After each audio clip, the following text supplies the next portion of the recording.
Okay, one of the great ways to negotiate your buyer's offer is to do a cover letter.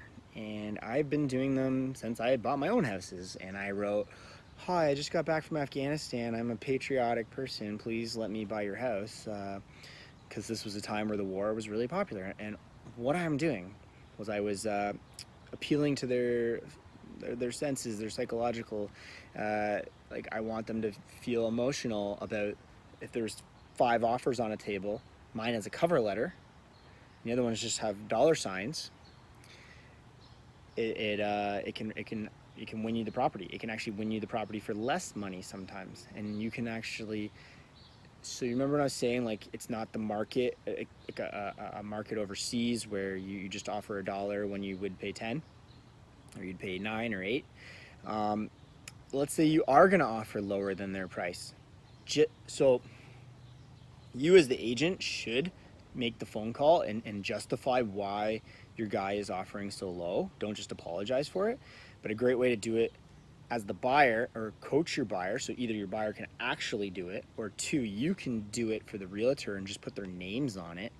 So if it's boyfriend, girlfriend, and they're not pregnant, I'm not saying it's not ethical, but you can be like, I've seen it. Well, let's just say I've seen it. I didn't do it, but I've seen it. We're pregnant. We love your home. Because what do you see now? You see a house and there's a pink room and whatever, and they know that they had a little daughter in that room. And now the cover letter says, we're pregnant and we're having a daughter on, a month after closing, whatever. And we've been saving up for the last 5 years, whatever that is, looks like. We both have jobs. I'm a police officer. We have a dog. Yeah. And because maybe you saw that they had a dog, you write this in the cover letter. You put a picture from Facebook on it. Well, if you want, put a, we offer you the very generous offer of 283 because we can close quickly on your date. We already pre-approved with our mortgage broker, Joe somebody. Here's Joe's phone number. Like Joe the mortgage broker, whatever. Like do this, okay? So then you have a 283 in there. The list price was 300. Somebody else's offer is 290, but they just gave it 290, but they don't have a name. So, potentially, they might really like you, and then they could either. I've seen it. They will take the lower, but they might be like, "Can you come up to 290?" Because they like those people, come up to 290, and I guess they'd have to give the other person a bit of a chance to do something different, but they might not. But like they don't even have to take the other higher offer. The other person could have went up to 293, but they're like, this is a sure thing. I feel for these people. Like I get it. So you're manipulating. It's psychological warfare to win the game a bit, or to win the offer. So this shit works. Use it to your advantage in your first year. If you don't want to fib on the cover letter, just write facts then. Like, we fell in love with your house. But like the funny part is, like, you can be like, we love your wallpaper. Your clients probably hate the wallpaper, but you gotta play this fine game of the sellers probably love their wallpaper, and you're gonna make a comment about it. So when you're the agent walking around this house, you want to, if they left their family photos up, you kind of nose around and you're like, oh yeah, their son just graduated from this university or whatever, right? You're not going through their stuff or anything, but when they leave it on like the living room walls, you can see it. And you as the selling agent, you tell your clients to take away all your photos. Like I got a lot of military clients, and they're gonna have like their medals or something like on the wall. I'm like, get rid of it, because you don't want them appealing the same way we are with the cover letter to your people. And to get your cover letter presented, the best way without physically doing it is to put it directly in the PDF. So don't send cover letter and don't send offer as 2 attachments on an email.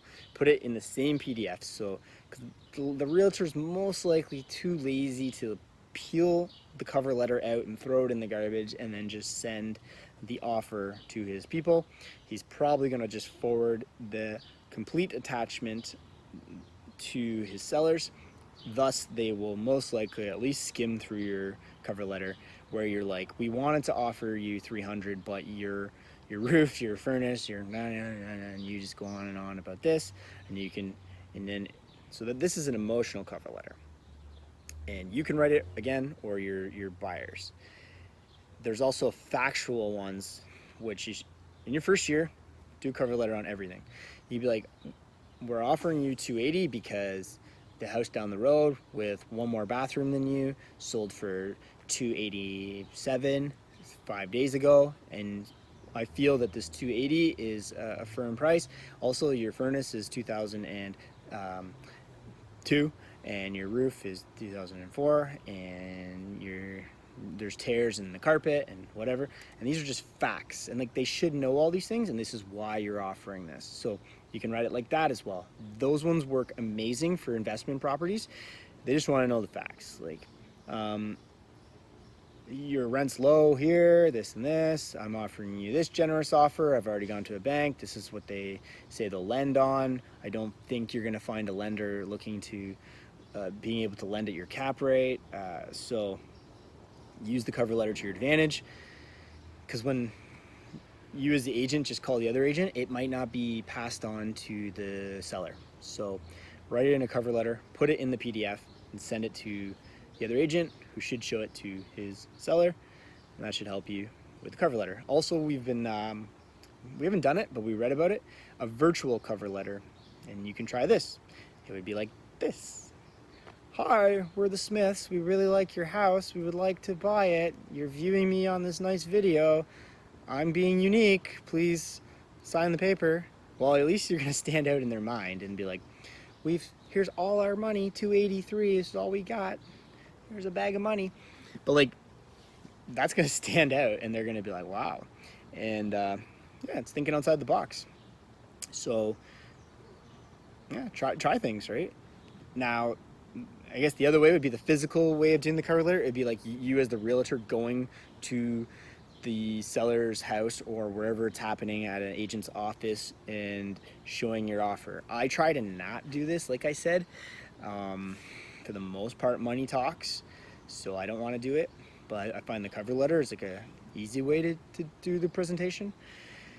But if you are presenting in person, my guys are good. I approved it with the mortgage broker. They got their money. They got their $10,000 deposit. Everything's good. Can't wait to get in here. We love your house. Like stuff like that. It's gonna put them at ease to take your offer. Don't give them an excuse to not take your offer besides the dollar value. Find ways that you're gonna give them the positive that they want to take the offer, right? So go from there and do cover letters. And if your clients don't want to do it, write it up for them. And I usually just put it in the DocuSign. Make a PDF, put it above the offer in the DocuSign. I even have them like DocuSign initial it. And it's literally like, hi, I'm Bob and Sue, and we're looking for a family home. We really love your house. We can't wait to start our family here, like you, obviously like how you have cared for your home over the last 30 years. Versus, can't wait to destroy your home and add an extension. They don't want that person. You can still do that after, just don't write that, okay? I think you get the point. Bye.